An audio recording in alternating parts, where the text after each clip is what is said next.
Hey guys, do you want to mention someone onto your Instagram story? So don't you worry because I'm just going to tell you the exact way how to do that. So if you want to mention someone, just make sure to watch the full video to the very end and do not forget to like this video and subscribe to my channel. Thanks guys.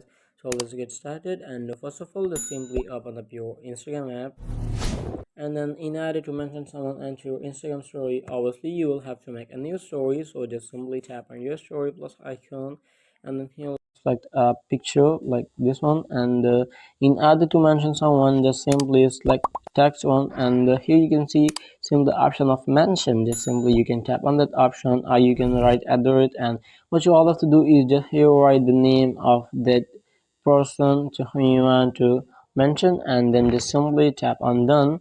So here you can see it get mentioned, and here you can just select the post button just like here and click on the share button. So that's how you can easily mention someone on your Instagram story. So I hope it helped you guys, and if you have any question about the tutorial, just leave me in the comment below and I'll be catching you on the next video. Thanks guys, and there are some of other videos which you can check on end screen. Thanks guys.